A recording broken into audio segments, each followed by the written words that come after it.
কবির সাহেব নাবিলাকে বলে, কি হয়েছে নাবিলা? বাবা দেখুন না, কারিব ভাইয়া নাকি সামিরাকে বিয়ে করবে। এটা তো অন্যায় বাবা। নাবিলার বলা কথা শোনা মাত্রই কবির হোসেন ও কুলি বেগম চমকে যায়। তারা এ পর্যন্ত এসবের কিছুই জানে না। কেবল নাবিলার বলায় তারা এ বিয়ে সম্পর্কে জানতে পারে। কবির হোসেনের চমকে যাওয়া দেখে তার বন্ধু আকবর সাহেব কিছুটা অপ্রস্তুত হয়ে পড়ে, কারণ এই বিয়ের সিদ্ধান্ত আগানোর জন্য তিনিও অনেক বড় ভূমিকা পালন করেছে। না করেও বা কী করবেন তিনি? সামিরা বারবার মরে যাওয়ার হুমকি দেয়, আর সেদিন তো প্রিয়র সাথে হালকা কথা কাটাকাটিতে কী কাণ্ডটাই না ঘটালো। তার মাঝে মাঝে মনে হয় সামিরাকে তিনি সঠিকভাবে মানুষ করতে পারেননি, কিন্তু মেয়েটাকে তিনি অসম্ভব ভালোবাসে, তাই এই অন্যায়ও তাকে করতে হচ্ছে। নিজের মেয়ের কথা সে ঠিকই ভেবেছে, কিন্তু অন্যের মেয়ের কথা ভাবার আর সময় কই তার? তাই তারা বাবা ও মেয়ে মিলে কারিবকে অনেক ইমোশনাল ব্ল্যাকমেল করেছে। আর যেহেতু কারিব ও কারিবের পরিবারের সাথে তার আজ সামিরার অনেক অনেক বছরের সম্পর্ক, তাই কারিব ও সামিরার ইমোশনাল ব্ল্যাকমেলে ভুলেছে। আকবর সাহেবের কথা হলো, যার বউ সে যদি মানতে পারে আর বিয়ে করতে রাজি হয়, তাহলে তাদের কি দোষ? আর সে যেমন তার সন্তানের কথা চিন্তা করে এই অন্যায় করছে, কারিব তো নিজের এত আদরের সন্তানের কথাও চিন্তা করছে না। আকবর সাহেবের ভাবনার মাঝেই কবির হোসেন কারিবের দিকে তাকিয়ে বলে, কারিব, এ কি শুনছি আমি? তুমি সত্যি সামিরাকে বিয়ে করতে যাচ্ছ? একা একা সিদ্ধান্ত নিয়ে নাও, ভালোই, আমাদের জানানোর প্রয়োজন বোধ করো না। বাবার কথা শুনে কারিব খানিকটা লজ্জা পায়, কিছুটা অপ্রস্তুত হয়ে বলে, সামিরার কন্ডিশন তো দেখেছো বাবা, ওর মেন্টাল হেলথ ভালো না এমনিতেই।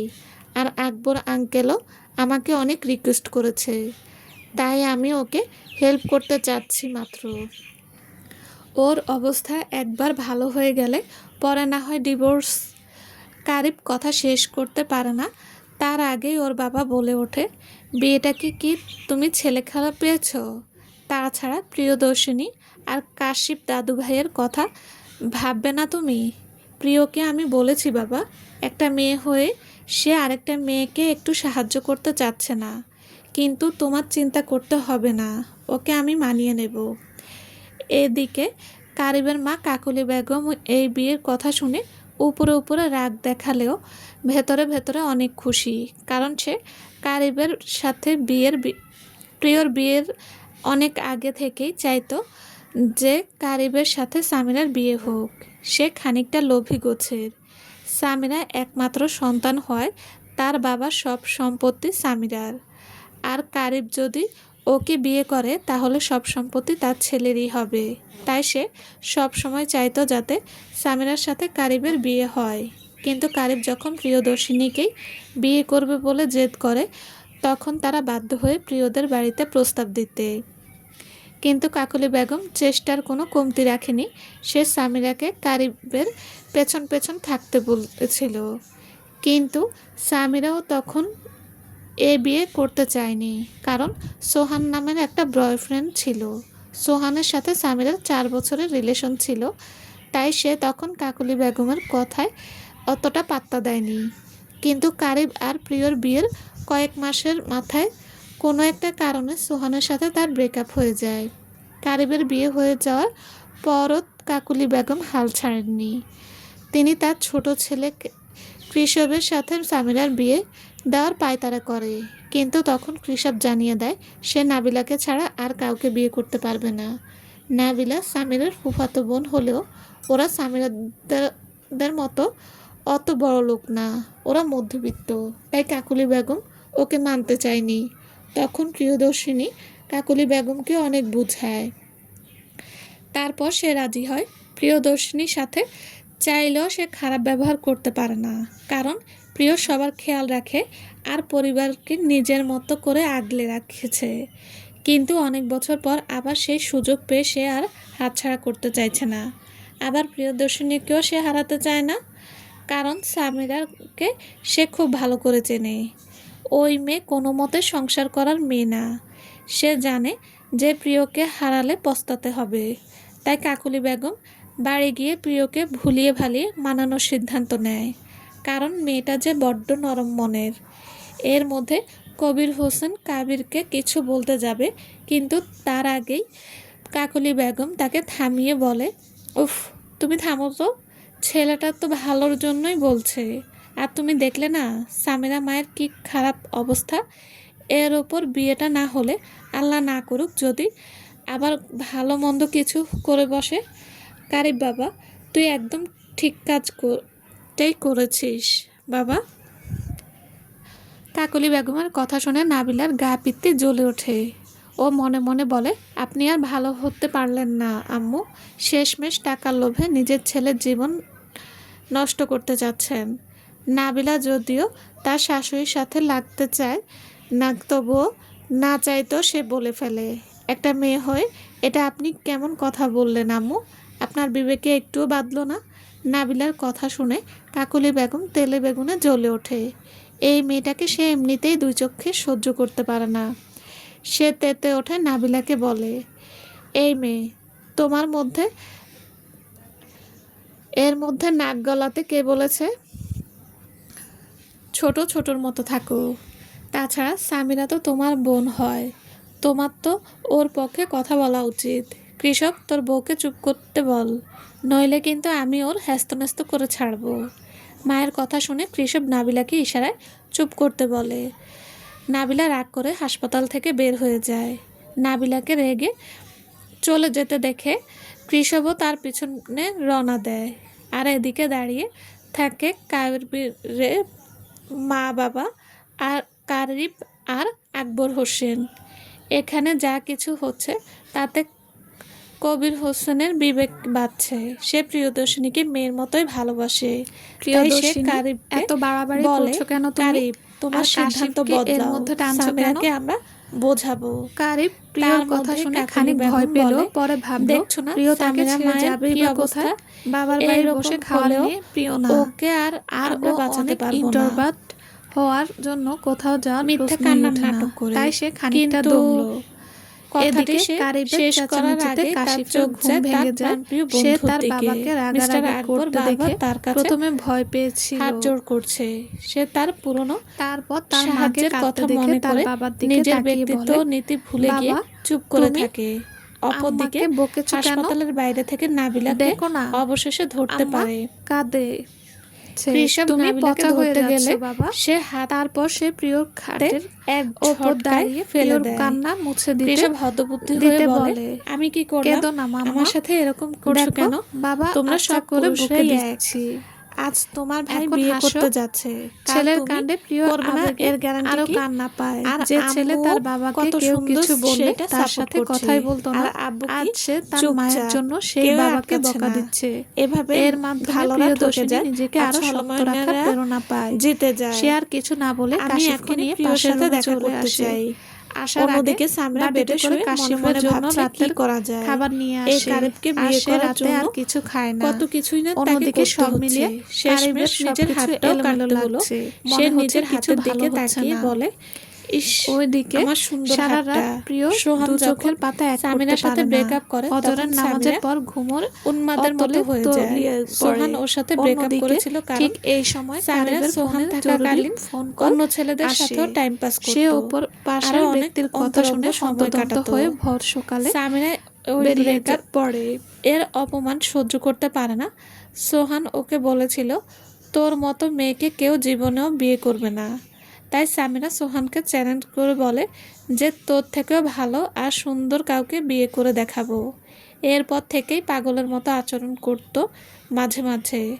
তাই তার বাবা ওকে আবহাওয়া ও পরিবেশ পরিবর্তন করার জন্য প্রিয়দর্শিনীদের ওখানে কয়েকদিনের জন্য পাঠায়।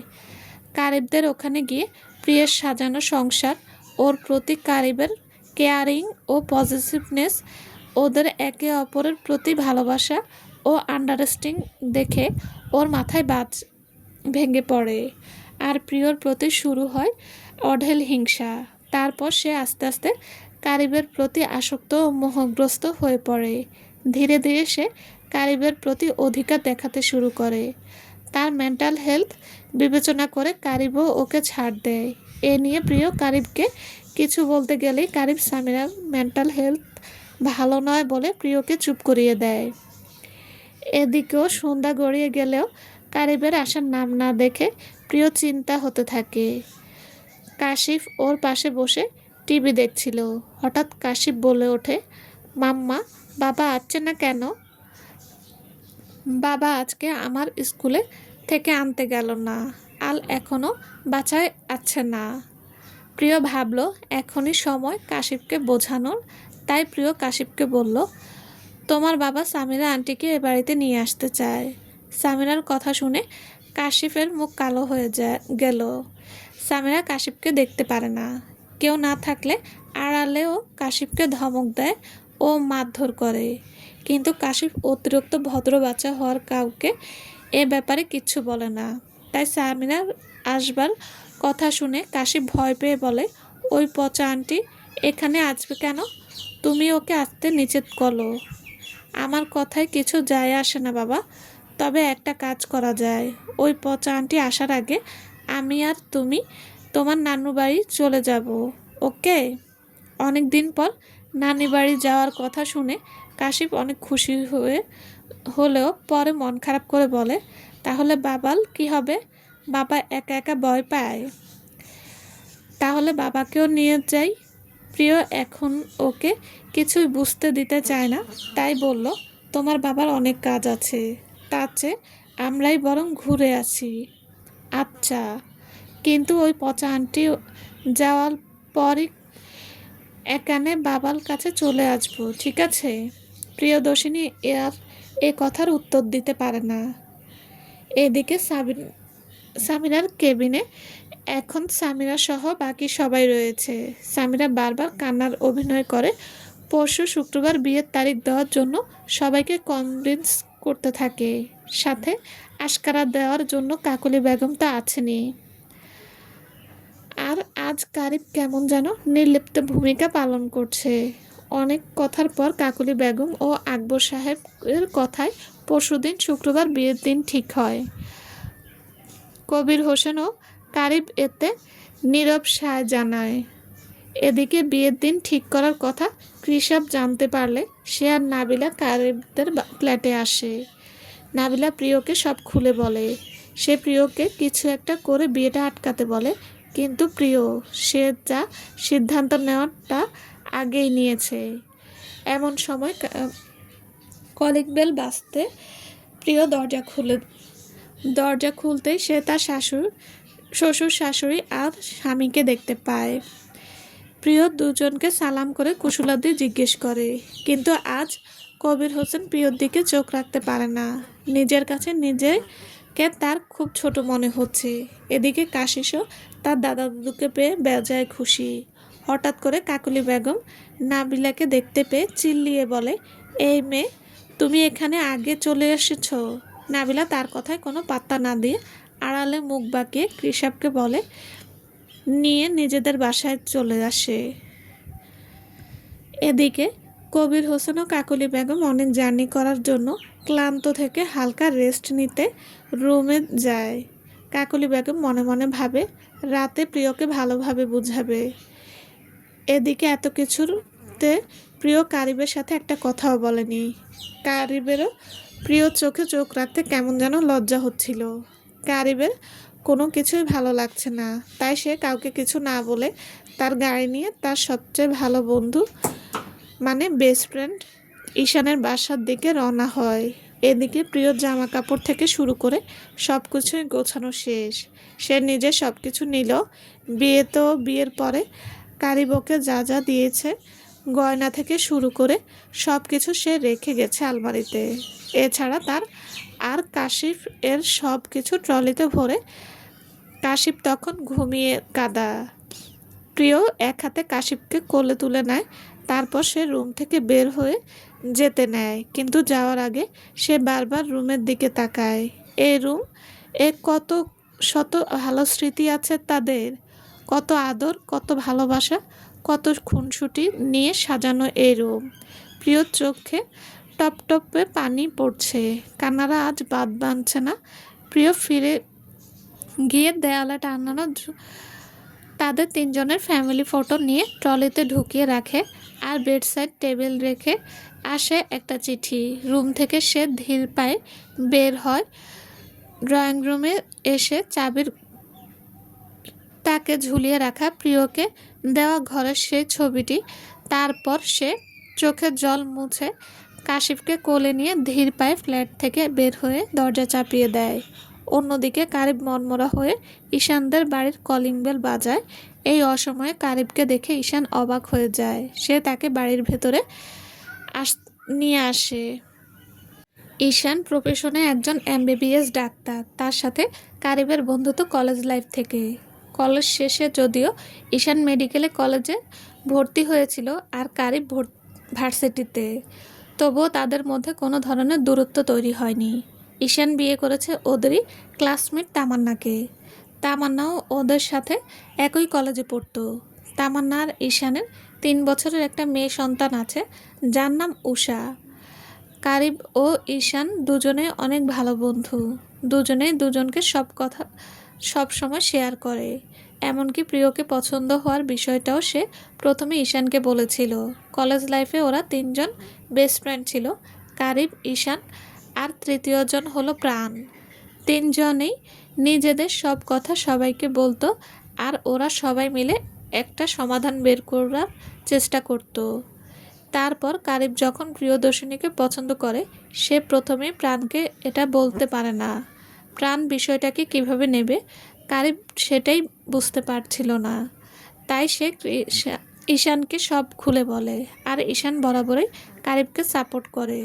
তারপর কারিব যখন প্রিয়র বাড়িতে বিয়ের প্রস্তাব নিয়ে যায়, তখন প্রাণ আপত্তি করলে ঈশানই প্রাণকে মানিয়েছিল। কারিবের এমন বিপর্যত অবস্থা দেখে ঈশানী প্রথমে কারিবকে জিজ্ঞেস করে, কি হয়েছে তোর? কারিব চোখের মুখের এই অবস্থা কেন? প্রিয়দর্শিনী আর কাশিফ ঠিক আছে তো? কি হয়েছে আমাকে বল। ওরা সবাই ঠিক আছে। না, কিছু একটা ঝামেলা হয়েছে, না হলে তো তুই এই অসময়ে আবার বাড়িতে আসা লোক না। কারিব, তুই সত্যি বলবি নাকি আমি প্রিয়কে কল করে শুনবো?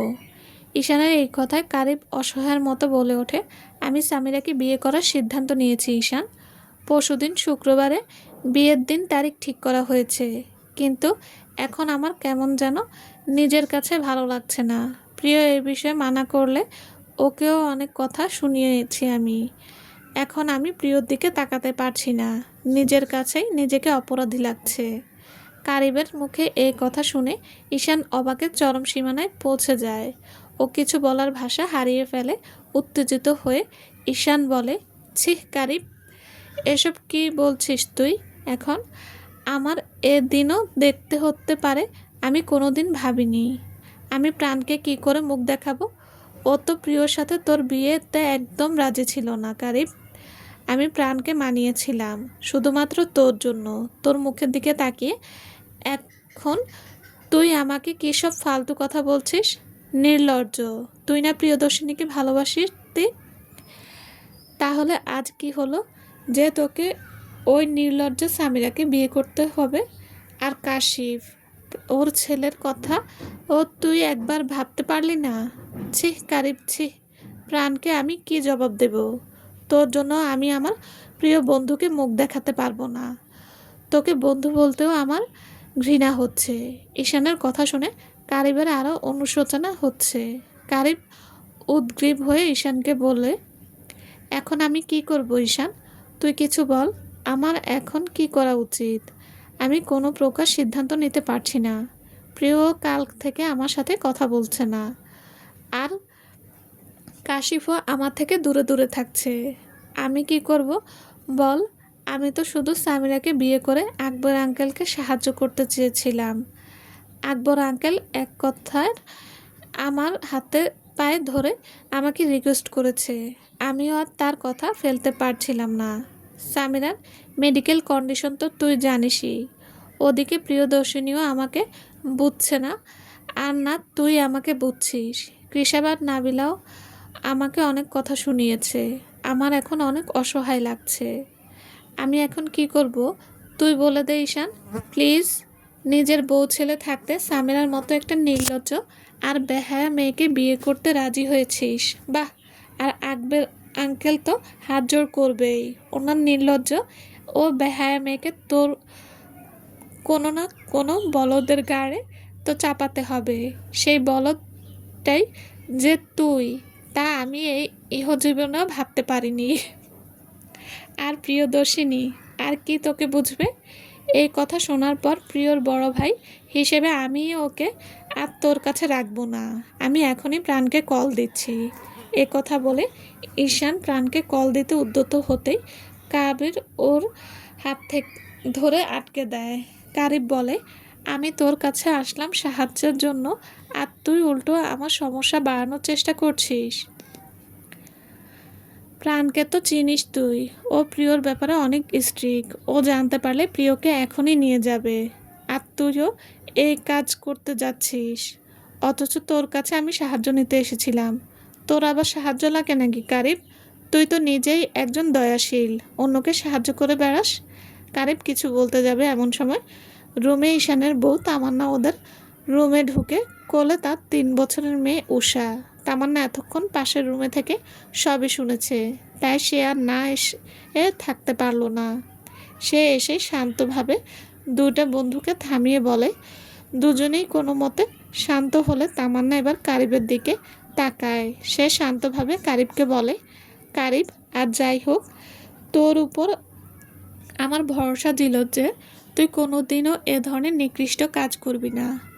তুই তো দেখি মেয়েদের পুরো পুরুষ জাতির ওপর বিশ্বাস হারাতে বাধ্য করছিস। আমারই এ কথা শুনে খারাপ লাগছে। না জানি এখন প্রিয়দর্শিনীর কী অবস্থা। ও তোকে জীবনের থেকেও বেশি ভালোবাসে কারিম। তুই কীভাবে এই জঘন্য কাজ করার কথা ভাবতে পারলি? আর কাশিপ, ওর কথা ভাবিসনি? ভাবলে তো আর এই দিন দেখতে হতো না। এমন সময় ঈশান চিৎকার করে বলে ওঠে, ওকে আমার বাড়ি থেকে বেরিয়ে যেত বলো তামান্না। তামান্না ঈশানকে থামিয়ে দিয়ে আবার কারিবকে বলে, তুই অনেক বড় ভুল করেছিস কারিব, এখনও সময় আছে। তুই তোর সিদ্ধান্ত বদলা, আর প্রিয়দর্শিনীর কাছে ক্ষমা চা, ওকে বোঝা, আর ওকে একটু বোঝার চেষ্টা কর। বন্ধু হিসেবে এর থেকে ভালো উপায় আর আমি বলতে পারছি না। এদিকে কারিবের মন কেমন যেন করছে। সে কি নিজের ভুলের কারণে কিছু হারাতে যাচ্ছে? ঈশান, তামান্না আর তাদের ছোট মেয়ে উষাকে দেখে কারিবেরও প্রিয়দর্শিনী আর কাশিফের কথা প্রবলভাবে মনে পড়ে। কয়দিন ধরে ছেলেকে একটু সময় দিচ্ছে না সে, তাই সে তড়িঘড়ি করে গাড়ি নিয়ে করে ঈশানের বাড়ি থেকে বের হয়ে যায়।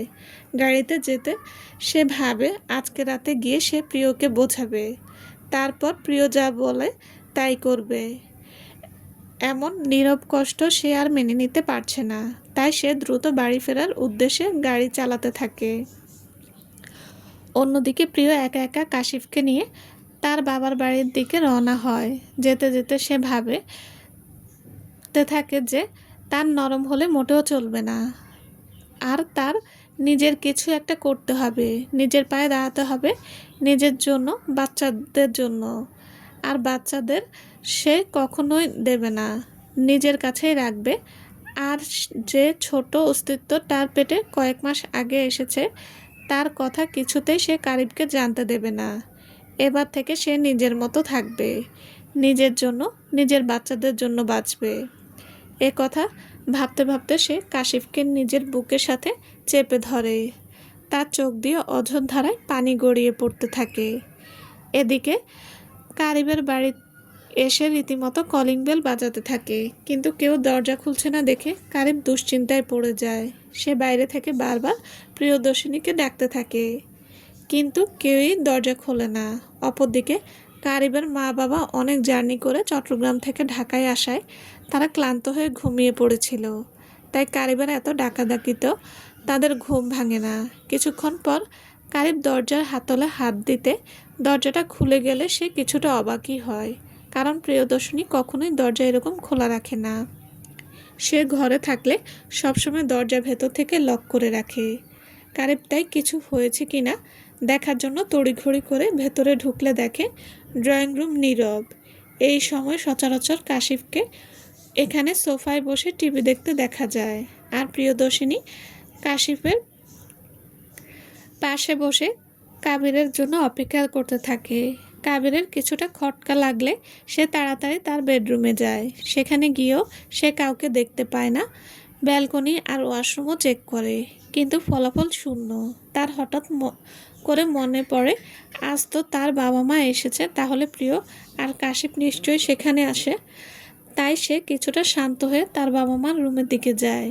সেখানে গিয়ে দরজা নক করলে কারিবের ডাকে কবির হোসেন আর কলি বেগম দুজনেই ঘুম ভাঙে। তারা কারিবের অস্থির ডাক শুনে তড়িঘড়ি দরজা খুলে দেয়। কারিব তাদের রুমে তার কাঙ্ক্ষিত কাউকে না পেয়ে অশান্ত হয়ে পড়ে। কারিব অস্থির হয়ে তার বাবা মাকে জিজ্ঞেস করে, আব্বু আম্মু, তোমরা কি কেউ প্রিয় আর কাশিফকে দেখেছো? আসার পর থেকেই ওদের কাউকে দেখতে পাচ্ছি না আমি। কারিবের মা বাবা জানায়, না তো, প্রিয় মা কোথায়? আমরা তো আসার পর অনেক টায়ার্ড থাকায় ঘুমিয়ে পড়ি, আর এই যে তোর ডাকে উঠলাম। কোথায় গেছে ও? তুই কোথায় গেছিলি? ওদের খুঁজছিস সব জায়গায়। আমি তো মাত্র ঈশানদের বাসা থেকে আসলাম আব্বু। এসে দেখি দরজা লক করা না, চাপিয়ে রাখা। এখন সব জায়গায় খুঁজেও ওদের পেলাম না। হঠাৎ কারিব এর মনে পড়ে ছাদের কথা। প্রিয় মন খারাপ থাকলে প্রায়ই ছাদে একা একা বসে রাত্রি বিলাস করে। তাই সে একদৌড়ে ছাদে চলে আসে। কিন্তু পুরো ছাদ তন্ন তন্ন করে খুঁজলেও কোথাও প্রিয় আর কাশিফ এর সন্ধান মেলে না। কারিব মনমরা হয়ে বাসায় ফিরে ওর বাবা মা ওকে প্রিয় কথা জিজ্ঞেস করলে ও আর উত্তর দিতে পারে না। কারিব প্রিয়কে কল করার জন্য রুমে ঢুকলে একটু মনোযোগ দিলে সে দেখতে পায় রুমটা যেন কেমন ফাঁকা ফাঁকা। সে দেখতে পায় পুরো রুমে প্রিয় আর কাশিফের কোনো জিনিসই পাওয়া যাচ্ছে না। সে দ্রুত কাবার্ড খোলে। সেখানে কারিব তার জামা কাপড় ছাড়া অন্য কিছু দেখতে পায় না, অথচ গতকালকেও এটি ভরা ছিল প্রিয় শাড়ি আর কাশিফের জামায়। সে আলমারি খুলে দেখতে পায় সেখান থেকেও প্রিয় আর কাশিফের সব কিছু উধাও, শুধু কারিবের প্রিয়কে দেওয়া শাড়ি গহনা ছাড়া। কারিব হুট করে সেখান থেকে প্রিয়র একটা শাড়ি জড়িয়ে ধরে কাঁদতে থাকে। মাত্রই কয়েক ঘন্টার মধ্যে পুরো বাড়ি থেকে বাড়িটির সবচেয়ে গুরুত্বপূর্ণ দুজন মানুষের অস্তিত্ব উধাও হয়ে গেছে একেবারে। কারিবের হৃদয়টা কেমন ফাঁকা ফাঁকা লাগছে। সে ড্রয়িং রুমে গিয়ে দেখে সেখানে তাকের সাথেই প্রিয়র কাছে থাকা বাড়ির চাবিটা ঝুলানো। এই চাবিটা দিয়ে যাওয়ার মাধ্যমে প্রিয় যেন নীরবে তার সাজানো সংসারকে ছেড়ে দিয়ে গেল। কারিবের বুঝতে আর বাকি রইল না কি ঘটেছে। কারিব কাঁদতে কাঁদতে তার বাবাকে বলতে থাকে, প্রিয় চলে গেছে বাবা। ও কাশিফকে নিয়ে আমাকে একা করে দিয়ে চলে গেছে। ও সেদিনই আমাকে কথা বলেছিল। আমি অতটা পাত্তা দেইনি। আমি জীবনেও ভাবিনি এরকম কিছু হবে। প্রিয় আমাকে ছেড়ে এভাবে চলে যাবে। আমি এমন ভুল কিভাবে করতে পারলাম বাবা? এখন আমার কি হবে? কাবির সাহেব এ কথার কি উত্তর দেবেন সে জানে না, কারণ সে নিজেও তো একই অপরাধের অপরাধী। এদিকে প্রিয় চলে যাওয়ার কথা শুনে কাকলি বেগমের মাথায় বাজ পড়ে। এমনটাই যে হবে তা তিনি কিছুটা আঁচ করতে পেরেছিল। তাই সে প্রিয়দর্শিনীকে বোঝানোর মতলব করেছিল, কিন্তু বড্ড দেরি হয়ে গেছে।